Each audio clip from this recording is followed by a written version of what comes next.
They're gonna.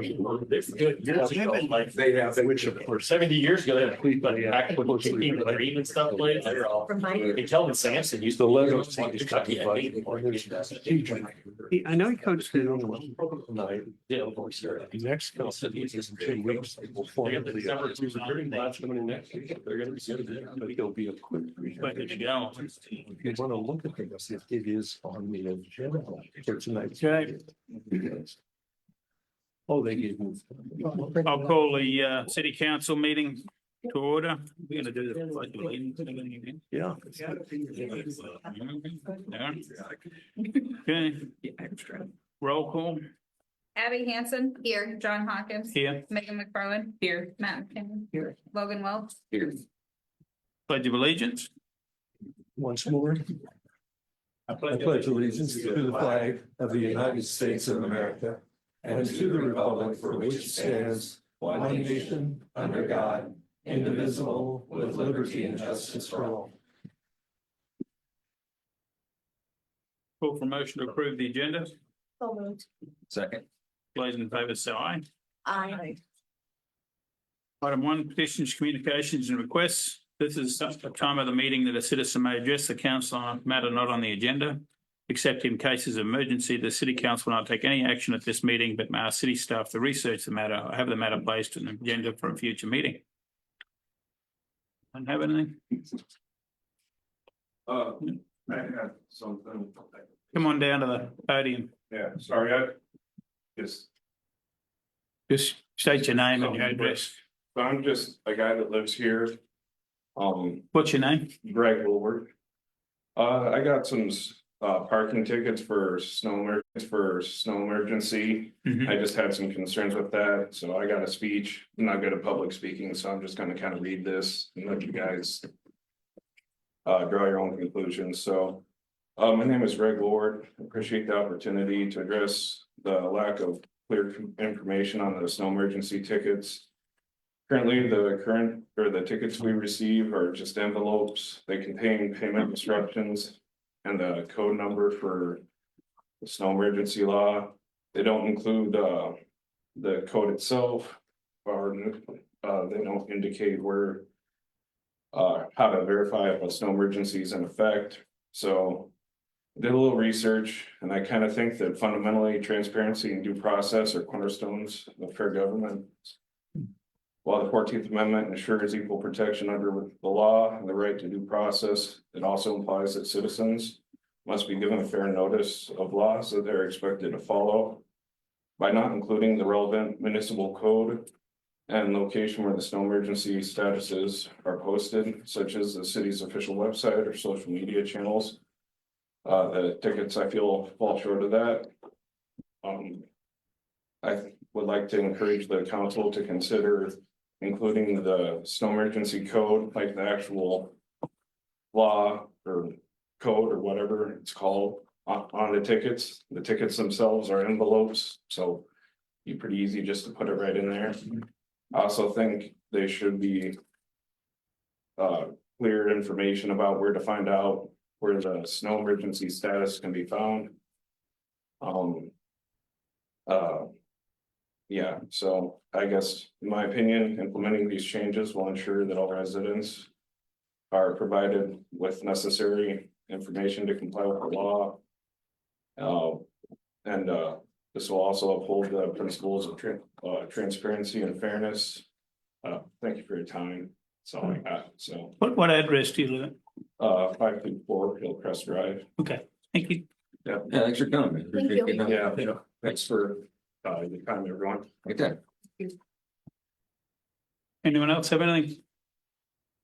Okay. So we're gonna do 2 oath of offices and a proclamation.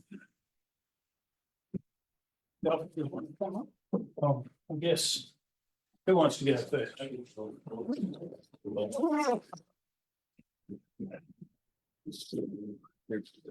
No, you know how the process, I guess you get to go first. I get to go first, all right. All right. Okay, well, repeat after me.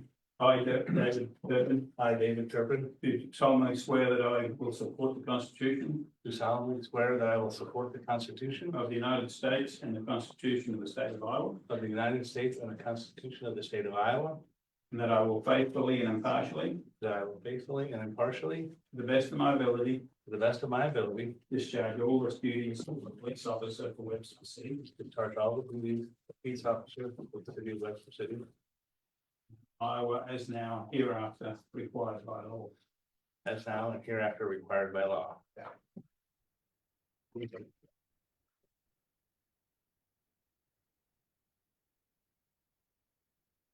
Question. I, question, I, Tristan Queen, right.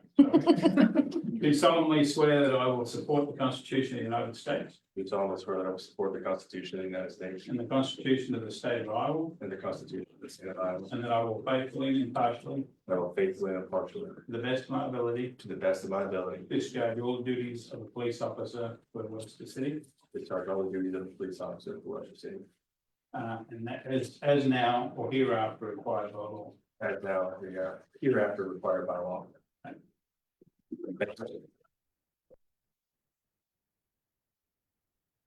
Yeah, that'd be good. This time with you fishing, it's gonna be back to your head.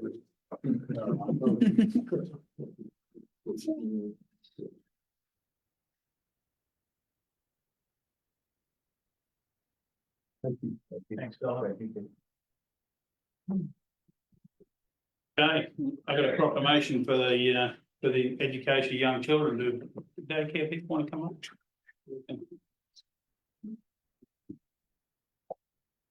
We're gonna- Kids, whoever wants to come up. Come on, the more than.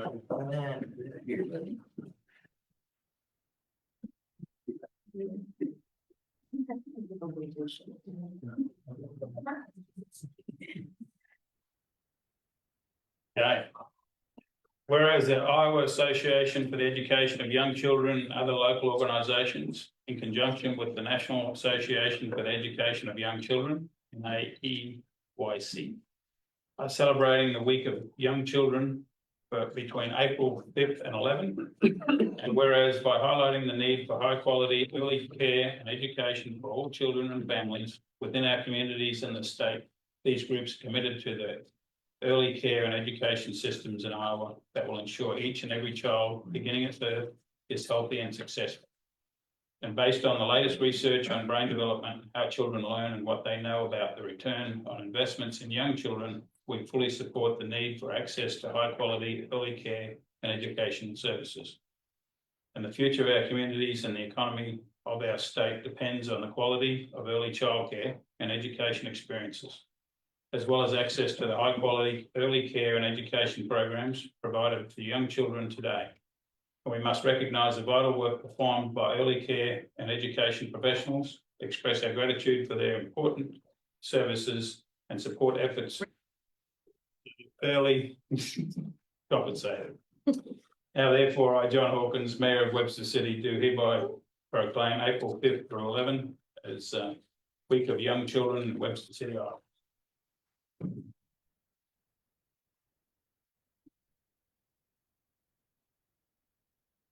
Thank you. Can I get a picture of that? Got one. Get one? Thank you. All right. Thank you. Thanks for coming in tonight. Okay,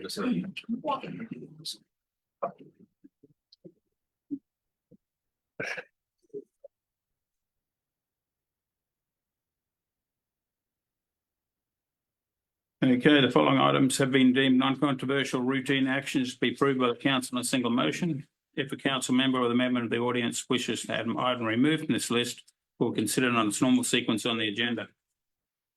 I have item A as minutes for March 17 and March 25th. I have claims including payroll for ending March 22nd and the fund list. C is an appointment of Emily Lowry to the Civil Service Commission for a 4-year term from 4/7/25 to 4/2/29. D is an agenda statement request for street closures from the Chamber of Commerce.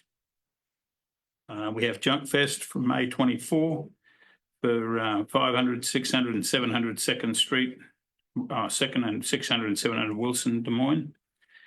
Market nights, May 29, August 30th, 500 to 700 2nd and 600 to 700 Des Moines. Christmas in the City, December 6th, sorry. 500, 600, 700 and 2nd and 7, 800 and 900 and 1,000 on Seneca. That's it. Move to approve collectively. Second. All those in favour say aye. Aye. Item 3, general agenda. We have a public hearing for the construction of the Beach Street PCC rehabilitation project.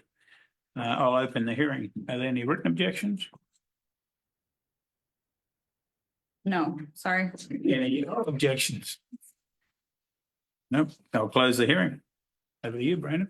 Good evening, Mayor and Council. So yes, we had 6 bidders for the Beach Street project. With the lowest bidder coming in at $940,000. The TK Concrete, they're out of Pella, Iowa. This was a DOT bid-let project. We actually did come in under the engineer estimate, which is good. So excited to hopefully get this project underway with the busy construction season. So. And come in under bid, so Yeah. I'm pretty happy. Yeah. Call for resolution finally approving and confirming plan specifications, formal contract and estimate costs for Beach Street PCC rehabilitation project, awarding contract to TK Concrete Incorporated in the amount of $940,099 and committing necessary funds to complete the project and authorising the city manager and city clerk to enter into a contract with said contractor for the project. Move to approve. Second. All those in favour say aye. Aye. Thanks, Brandon. B is a motion setting a time and place for a public hearing to certify the 2025-26 budget for April 21st at 6:05 p.m. Move to approve. Second. All those in favour say aye. Aye. D is a resolution approving the selection of Maguire Water and Maintenance Service providers for the city. C, approving the retrofit of the East Lift Station and 2 new flight pumps. Associated components and authorising the city manager to enter into agreement with electric pump. So good evening, Mayor and Council. So our East Lift Station is kind of facing some critical issues.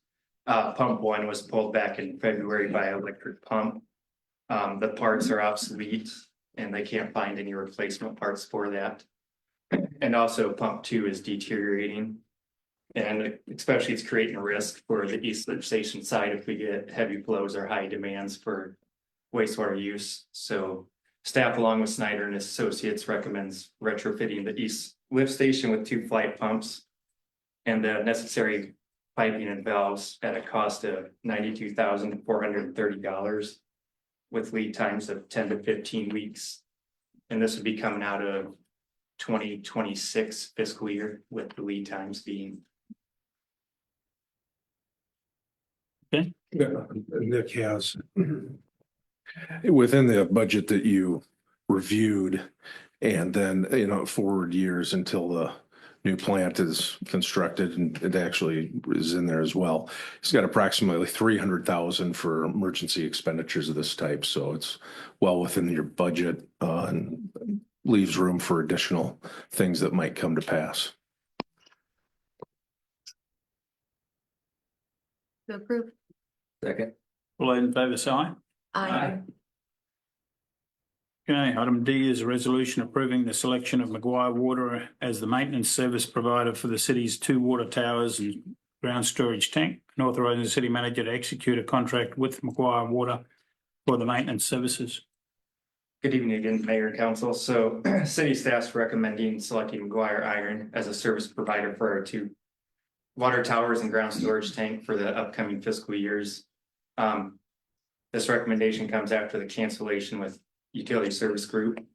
Going through it, looking at the maintenance plan cost and long-term financial implications. We're saving money on that. So, and both providers have a full service contract. So we believe Maguire Iron moving forward would be the best for the city. And we have a couple of reps here. If you guys have any questions about that. I'd just like to reiterate my request for a 1.5% annual increase. Any takers? No, okay.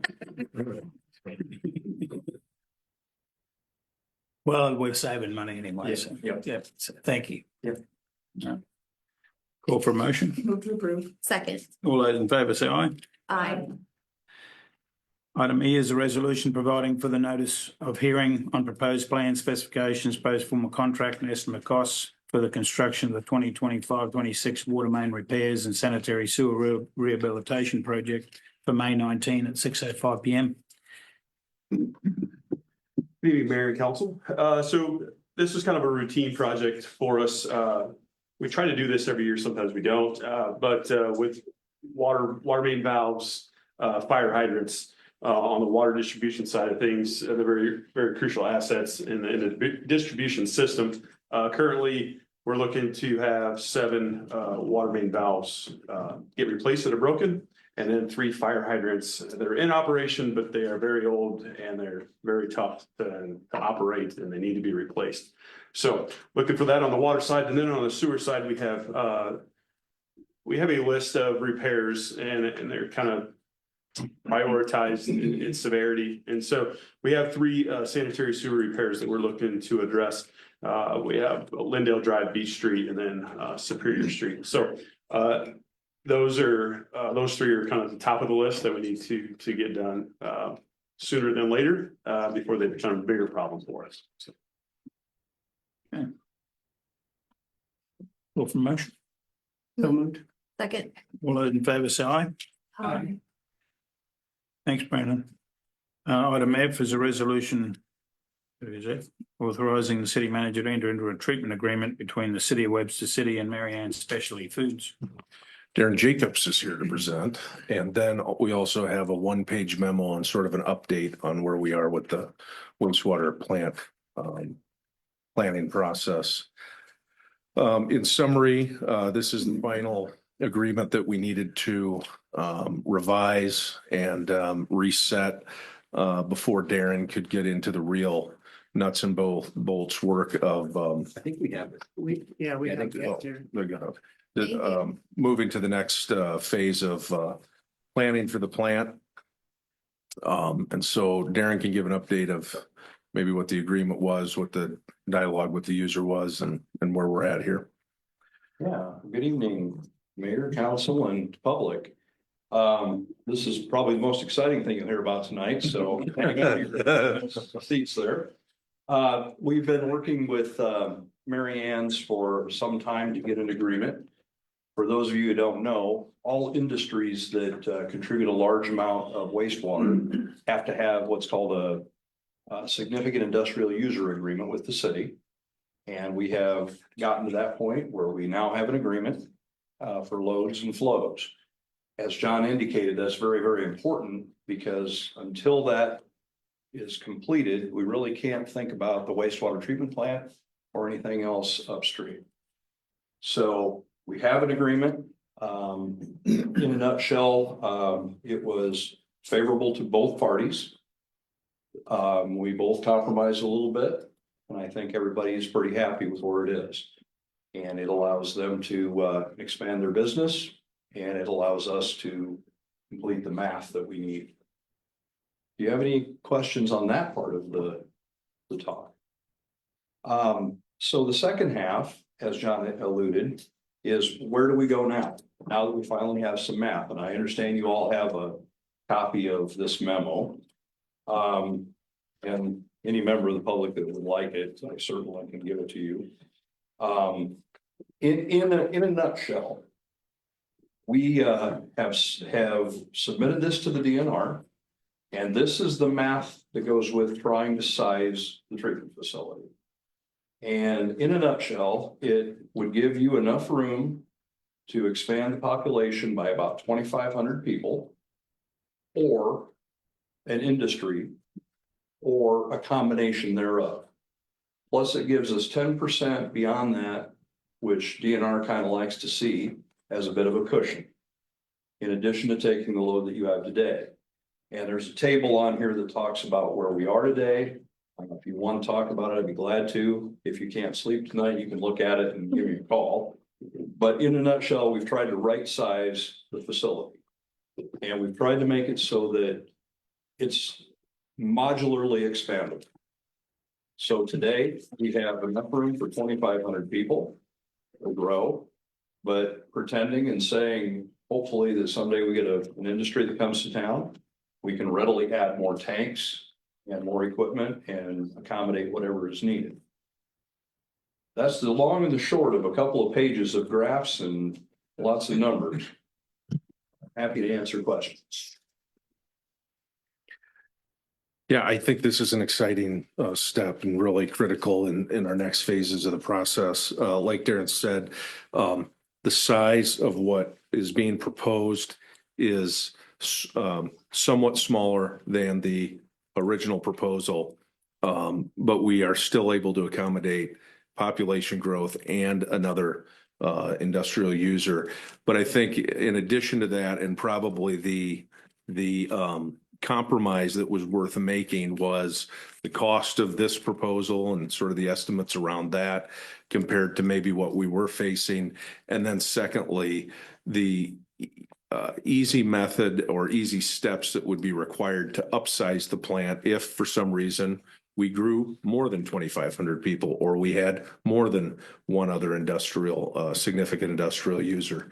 In addition, when we face some of the questions around additional population or additional significant industrial users, it is becoming ever more common with cities and those users to negotiate, I would say, pretty significant pre-treatment strategies that will lessen the impact on the plant and the reserve capacity that's in place. So I just wanted the council to be aware that there were some changes to the sizings of the plant, but we don't believe and when we spent a good 2 months debating this back and forth, we don't believe that will impede the community's future to grow either from a population perspective or from a business perspective. That's correct. And to expand on that just a little bit, it doesn't have to be one or the other. It doesn't have to be an industry or population. It just all together, we can accommodate growth. So. Very good. Very good.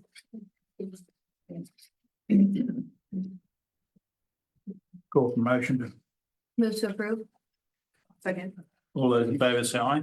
Aye. Give it to you. Don't give it that suit. Okay. G is a resolution providing for notice of hearing and proposed plan specifications, proposed form of contract and estimate costs for the construction of the fiscal year 26 HMA improvement project for May 5th, 6:05 PM. Brandon, is this exercise tonight? Yeah, I don't think I have anything to read in case you can't get to sleep tonight. So.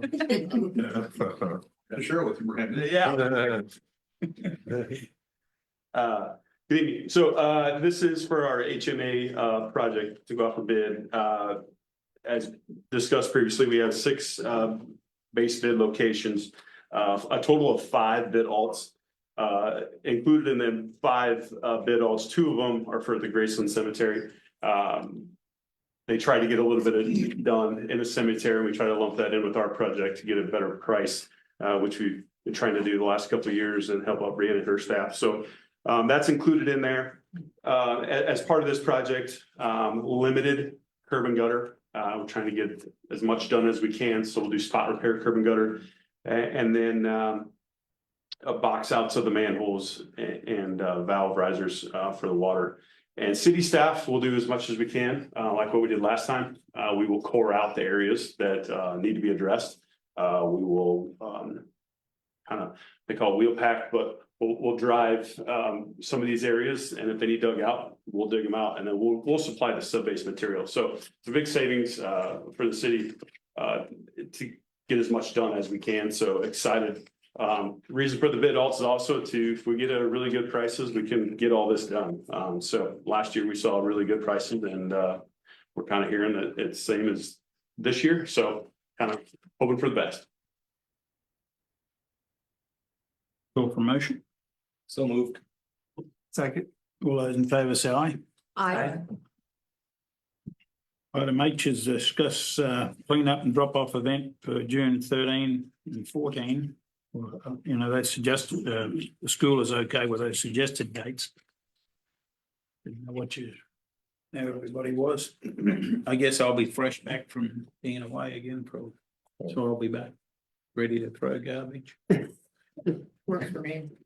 Get snakes, Should be fine. whatever else comes out of it. Stop. Yeah, works for me. Should be fun.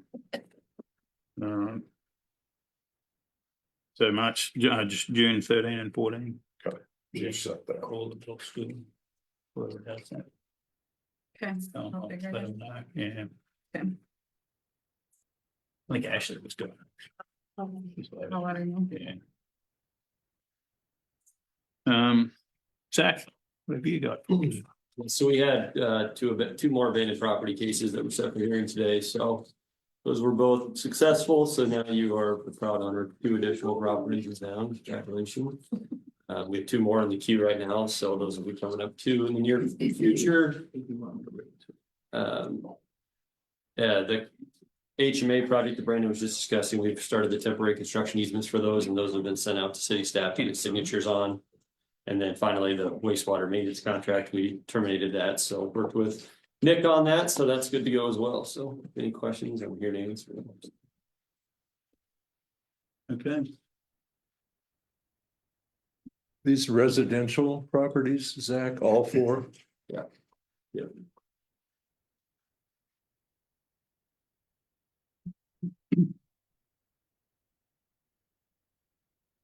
Oh, okay. As most everyone in this room is aware of, this is the first council meeting since a storm that occurred in Webster City on March 19th. In honor of the service that all of our public works and public safety staff, we just wanted to take brief time to read a statement about a lineman that was injured. And so I'm going to do that here. As on March 19th, 2025, utility technician Brian Dayton was seriously injured in the line of duty while completing repair to restore power to thousands of residents. Of course, Brian's treatments is continuing for his injuries. And while that is going on, our support, thoughts, and prayers are with Brian and his family as he continues his road to recovery. Thank you. Call for motion to adjourn. Second. All those in favour say aye. We've got a card here. Yes.